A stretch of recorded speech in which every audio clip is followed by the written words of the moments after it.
Welcome everybody to another edition of Intro to Game Design. This time we're going to be talking about steaks. No, not medium rare to well done steaks, although that sounds pretty good right now. I'm kind of starving here during this whole break. But we're talking about the stakes that go along with games and basically how changing the stakes involved changes our game choices. So, a lot of these things are important when we're talking about meaningful decisions, interesting choices, and the way people process choice during a game.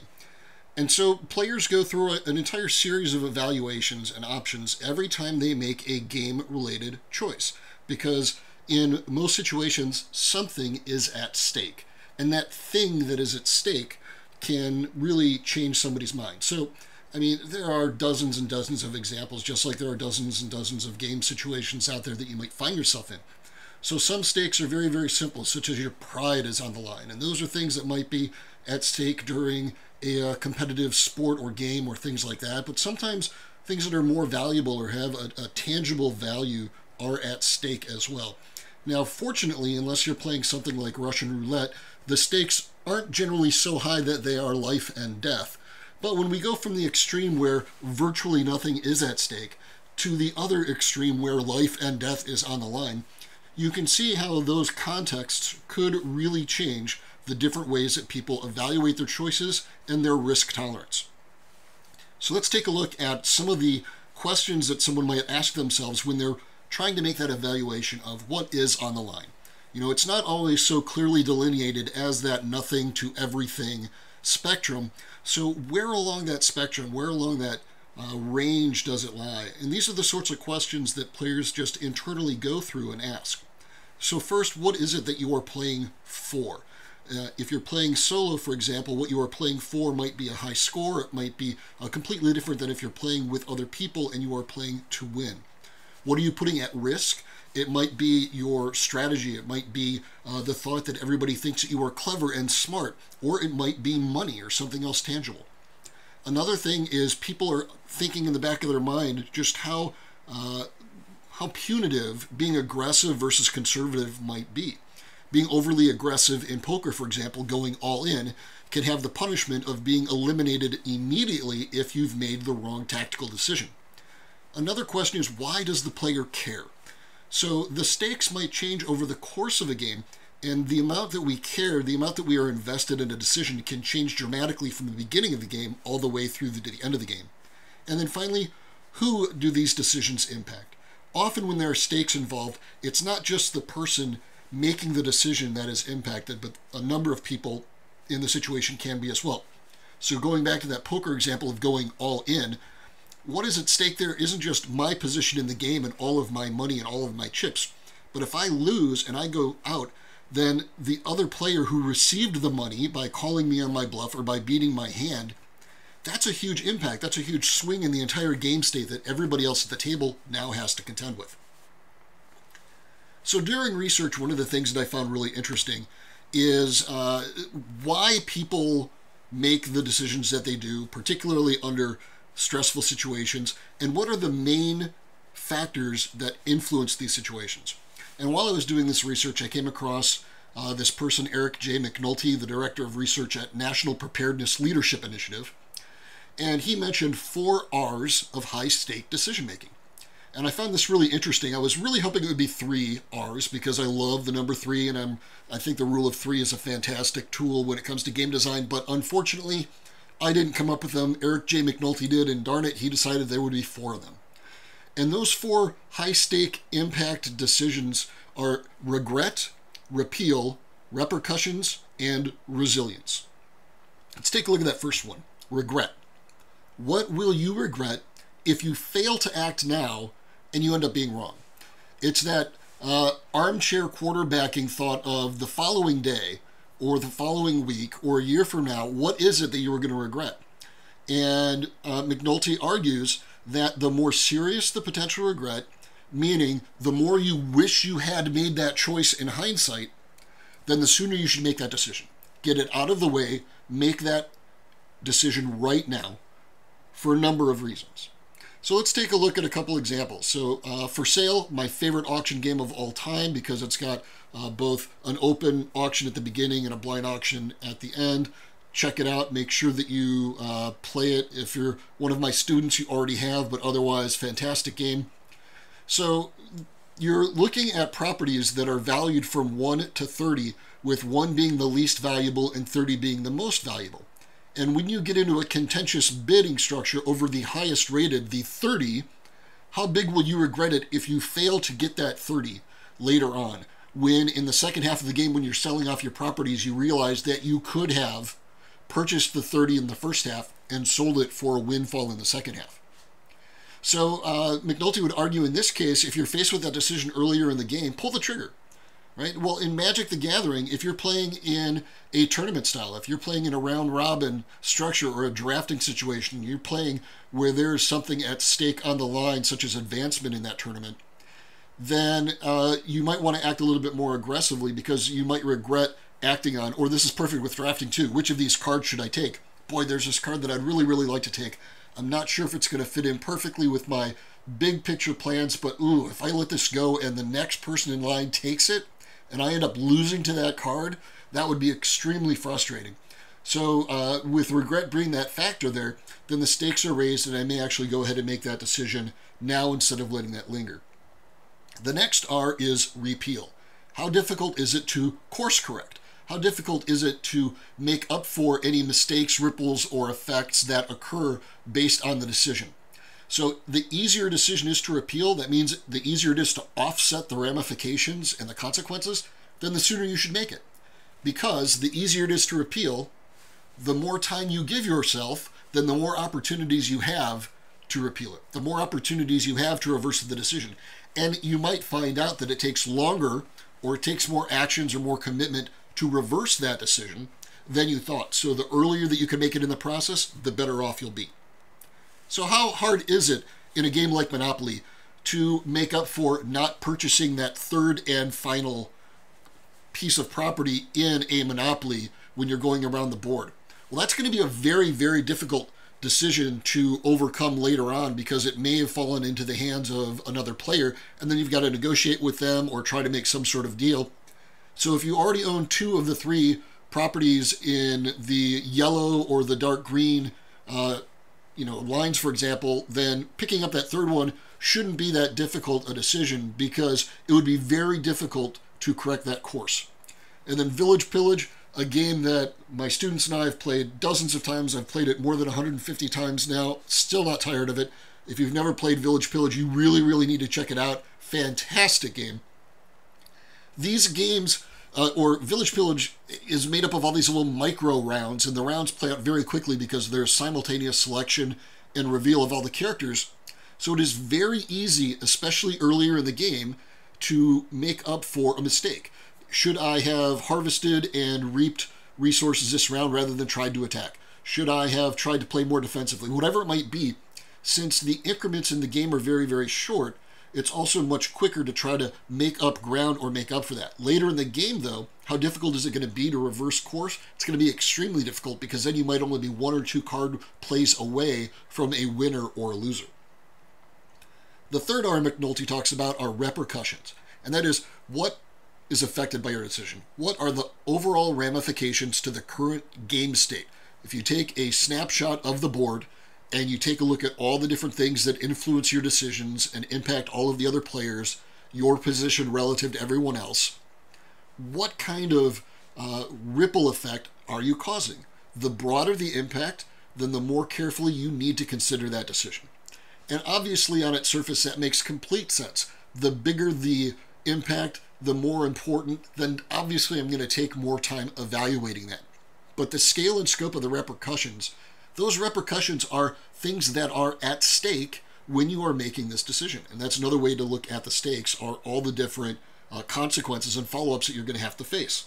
You know, if you're playing a game of Monopoly, that's one thing. But if you're playing a higher stakes game like Risk, where there's going to be huge pitched battles back and forth and lots of dice rolling and maybe alliances that are broken and trying to get those advantages where you have an entire continent so that you get army bonuses, well, the effects of your decisions are huge.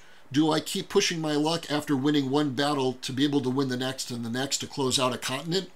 Well, the potential repercussion is I could spread myself too thin and make it way too easy for somebody else to sweep in and clean up my leavings during that. But the other repercussion could be that missed opportunity, or it could be that the yellow player and I currently have an alliance, and what would be the repercussions if I broke that alliance and attacked them when they're not expecting it. If I'm able to make a clean sweep and get rid of their position, then the repercussions are limited, and I'm okay. But if I fall short of my goal of wiping them off the map or getting them out of North America, whatever it might be, those could be some serious repercussions. So I'm going to have to consider carefully whether or not I want to maintain that alliance or break that alliance up and backstab somebody. And then finally, there's this idea of resilience. How does the decision impact your personal resilience or the resilience of the other people? So basically, resilience is your ability to withstand the long term. For example, let's say a game where you are spending money out of a pile of resources that you have. Resilience could be seen as your bank account or your spending budget and your limit. The larger your budget is to make these choices, I have more money, I have more resources, so if I fail or if I make a mistake, I have something to fall back on, then it's a lot easier to evaluate those decisions and easier to pull the trigger when those stakes are mitigated by having the resources to fall back on should that decision backfire. So if you're playing a game like Catan, for example, resilience could be represented by the number of resources that you have, or the territories that you're in, or even which resource nodes that you have. If you've got the 6s and the 8s, which are going to come up a lot more frequently than 2s and 12s, for example, that could be considered a type of resilience. Or a game like Cosmic Encounter, which is all about bartering and bluffing and expanding through the universe and trying to capture 5 territories outside of your home system. Resilience could be seen as how many territories you have outside your home system, so that you're gauging how close or far you are from your overall victory. If I only have 1 planet outside my system, then I have a very low resilience right now, because if I get busted out of that or if I'm broken from that, then I'm back at square one. But if I've already got 4, then I've got high resilience. I've got 4 out of the 5 that I need to win. Even if I lose one of those properties and I'm down to 3, I'm still more than halfway to what I need for a victory. So being able to evaluate the game state and looking at, all right, if things go horribly wrong right here, what kind of resilience do I have? What kind of 401k do I have backing up my future and my plan so that I can continue to operate from a strategic position? So when we take a look at all of this, so those are really interesting to take a look at how they influence and impact high-risk decision-making. But the risks and what we consider high risk really depends on how valuable we consider those stakes. Now, when we're playing a game, sometimes the stakes are objective and explicit. They've been written out in the rule book, or they're written out in the cards, or it's very clear we are competing over $10. We are competing over 5 ore or 5 wood units. We are competing over North America. Other times it's subjective and it's implied in what's going on. It's for honor and glory, or it's for bragging rights, or it may just be to create a wedge between 2 people who are in an alliance. So it's not always clear to see, but there are a number of different types of stakes out there. I'm going to look at 3 that I think are extremely common, and 3 that I think work very, very well in both tabletop gaming as well as video games.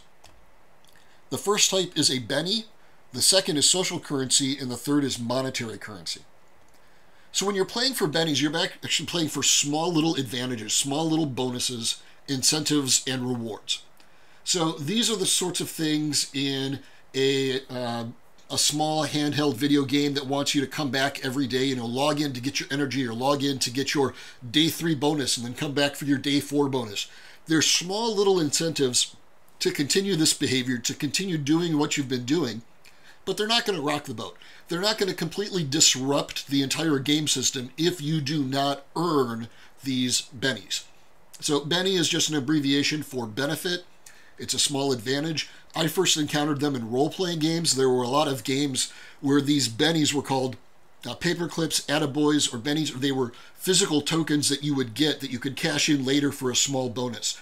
So if I'm doing some role-playing right now and I'm role-playing my bard and I'm doing a great job and I created this impactful scene, then the DM might reward me by giving me a benny, a small little token that later I can use to re-roll a die or add 2 to a roll or something like that. Yeah, I've also heard them as paper clips, kind of when the boss comes and pats you on the back and says, way to go, buddy, attaboy. That has a nice benefit as well, even though it's not a financial benefit, even though it might not be something big or earth-shattering. It's always nice to get that acknowledgement of a job well done. So when it's just bennies that are on the line, you can go ahead and, as a little exercise, go through these questions and think about, what are we playing for? What do we put at risk? Is aggressive decision-making being punished? Why do the players care, and who does this impact? In the terms of bennies in this role-playing situation, for example, we're playing for the group and to have a collective, collaborative, fun experience storytelling. There's really, really low risk here. Being aggressive might be seen as being over the top, or maybe trying to be too involved or take the spotlight away from somebody else. That might be punished by making me less likely to earn bennies. Why does the player care? Well, it's always nice to get an incentive or a reward, or just have that acknowledgement of, good job, you've made this a fun and appealing experience for others. And who do these decisions impact? Not only the person getting the benny, but also the people who might also share the benefit once that benny is cashed in. Something that I talk about frequently is this idea of social currency. Everything that you're doing is a transaction in a game. It might be a transaction like in Monopoly, where I am putting money in to gain a property. But even when you are building an alliance, even when you're choosing what game to play, everything is some sort of transaction. And a lot of transactions that we take over the course of a day aren't based on money, aren't based on an exchange of goods, but they're based on social currency. The goodwill and reputation that you've built up within a community, favors, special treatment, inconvenience. All of these things are types of social currency. So, for example, whenever I ask one of my friends in the industry to Skype call in with my students and host a short interview or Q&A session or something like that, that is social currency. I am calling in a favor. I am spending some of the social currency that I've accrued with that friend, with that industry person, and saying, hey, do me this favor and I'll owe you one. So they'll be able to call me back and I'll be able to spend time with them down the road, right? A lot of things get done in the video game and tabletop industry based on favors and being able to make these deals and treatments. You know what, if you playtest my game, I'll playtest yours. That's a really common one. I see that at proto spiels and events like that all the time. So again, when social currency is on the line, when what we're playing for is reputation, which what we're playing for is building up favors, what kind of risks are involved and how aggressive should we be? Why do we care and who do they impact? Me personally, I am always trying to cultivate a positive reputation and build goodwill within the game design community and with the tabletop industry. So I usually accept as many invitations as I can to go speak at events, whether it is virtually through Skype or whether it's to be there, like I was at CoastCon in Biloxi, Mississippi earlier in the year. It was a fantastic opportunity for me to go and share my experiences in the industry, but also it allows me to build goodwill. And with the other guests of honor that were there, I was able to build up some social currency, and I've already cashed some of that in by asking for favors or asking people to connect me with somebody that they know. Social currency really makes industries go around. So if you haven't already been working on developing a type of social currency and developing this resilience, building up this stockpile of social currency, then I would strongly urge you to start doing that now. Build up that goodwill, work on a positive reputation, do favors so that you can call in favors, things like that. And then finally, we've got actual money. When there is something of a real world value, cash, deed, IOU, some prize, some sweepstakes, when there's something that we can assign a specific monetary value to, when there's currency at stake, whoa, does that change all the decision making? It's one thing to be playing poker with your buddies when it's just for grins and you're just playing to have fun and for bragging rights. But as soon as there's a $500 buy-in, that changes how aggressive you're going to be. That changes how you look at that 2-7 offsuit that you were dealt. That changes how willing you are to call somebody on a bluff. Adding something like that really makes a difference. And talking about resilience, if that $500 buy-in for me is all the money that I have, I don't have a lot of resilience to fall back on. I might be a lot more conservative with my risk-taking when I'm making those decisions, right? So what am I playing for? What do I put at risk? It might be all of my money. If I'm a bazillionaire, though, then that $500 buy-in is not much. And so I might be a lot more aggressive, because the worst thing that can happen is I've lost next to nothing for me and my wealth and vast fortune, all right? So how much resilience we have, especially when it comes to monetary currency, can really impact how we approach a particular decision, or how high impact or how high stress we see that particular situation. So let's take a closer look at an example using poker, because that's a really easy model to see as an example. Everyone can grab a deck of cards. You can actually follow along and create this scenario if you wanted to. So either imagine in your head, or if you wanted to, you could put together a large group of people. You could do this in a classroom setting. You could do this with coworkers. But I'm going to walk you through an example that I usually do in the classroom with my students. I have this huge oversized deck of poker cards that I use to be able to create this game called Poker Party that we do, and we kind of run it live like a game show.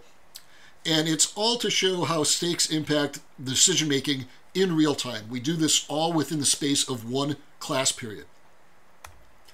So in this particular situation, Poker Party is overseen by a moderator. In this case, it would be me, the instructor of a classroom, to be able to keep things moving.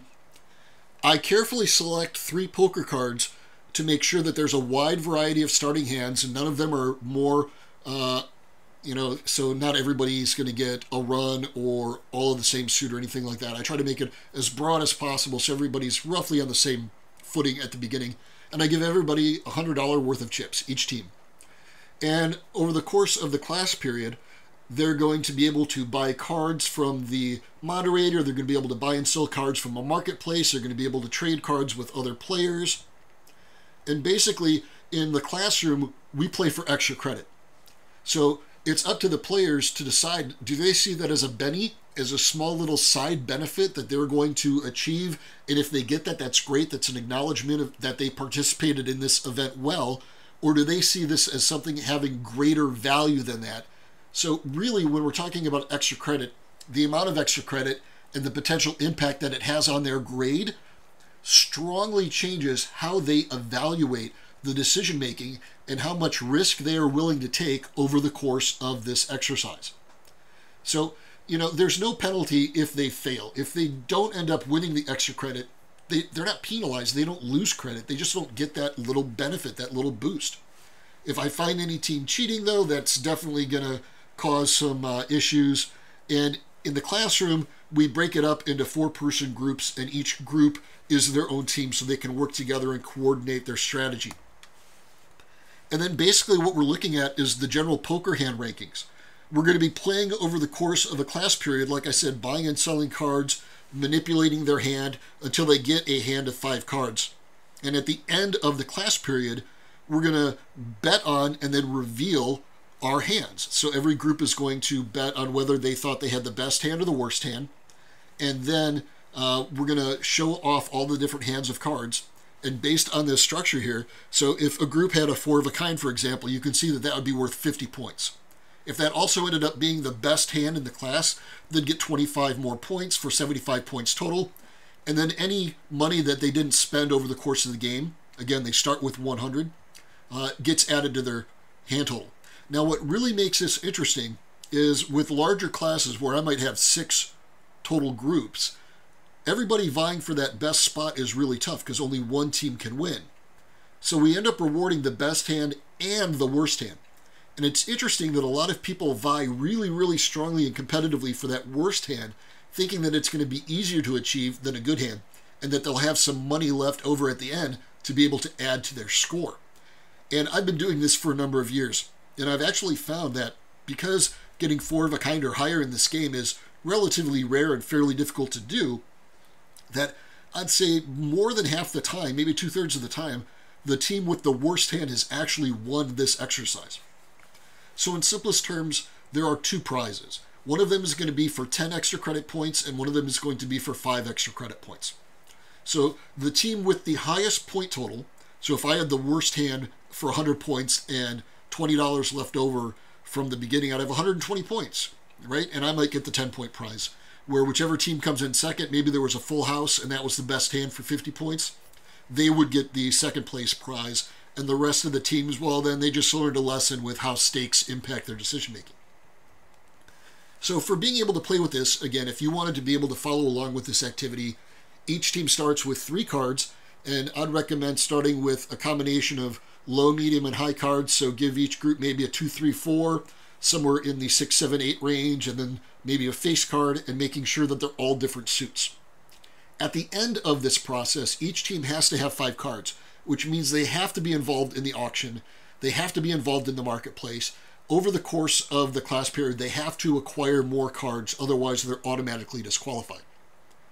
Teams can also trade cards one-on-one, so I can trade my 2 of hearts for your 7 of spades.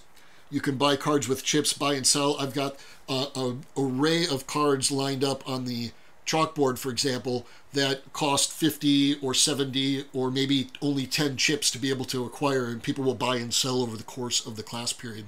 And then again, when things wrap up, we bet on those. And so time management for this sort of thing, if you can kind of imagine this in a 2-hour class period, I would start out with something similar to this presentation just to be able to put the seed of the idea of stakes and dynamic changes to the way that we perceive and interpret game decisions and how we influence our decision-making process. So this could play out very, very quickly in a group that really is on top of things and has all their details and knows exactly what they want to do. This can probably wrap up in 30 to 40 minutes. In a classroom setting, it's a little bit closer to an hour, hour and 15 minutes as you explain everything. Not everyone's going to be as familiar with poker hands and the rules of poker and things like that, but it is a lot of fun to be able to do. It's also really interesting to see how this makes an impact. If this was a situation where this was a corporate retreat, and I was doing this with a number of coworkers, what could be at stake could possibly be 2 tickets behind the dugout to a baseball game, or maybe a $100 gift certificate to a fancy restaurant, or tickets to a movie or some other event, back when public events are something that we're allowed to do again. But if you think about it, right, if you're able to set up some sort of system where there is an incentive to perform well, then people are just going to make their decisions differently. For example, in a classroom setting, if there was no grade at the end of the semester, you would see a lot more people slack off. So for my students out there, there is a grade. Don't slack off. So the fact that there are grades associated with each assignment, the assignments where there is more at risk, there is more at stake, so the assignment that is worth 20 points instead of 5 points, people are going to worry about that project more. They are going to look at that and decide that it's going to impact me more. I am going to change the way that I think about this. And, adding stakes to that by assigning a point value to something like an assignment or a project changes how they are willing to throttle their risk management, their time management, and all the other things that go in there. So that's it for this presentation about how adding stakes to a game changes the dynamic. I hope you're able to go back through this and maybe think about different games that you've played and how you might make decisions a little bit differently based on either the resources that you had or the situation that you were in at the time, or the next time that you're playing a game and you find yourself in a high tension position. Think back to those 4 R's and evaluate your decision and whether or not you should pull the trigger now based on the impact it's going to have, based on how easy it would be to recover from this position if it goes poorly. Or just think about right now, are what we playing for something objective or something subjective? Are we playing for a lighthearted minor advantage like a Benny, or are we playing for something that actually has a specific value to it, like currency or like a grade, or what else might be on the line, like a raise at a job, something like that?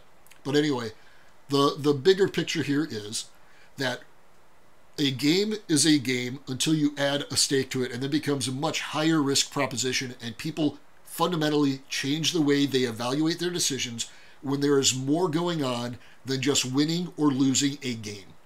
And that's it. So I will talk to you next time, and I hope you enjoyed the presentation. Ciao.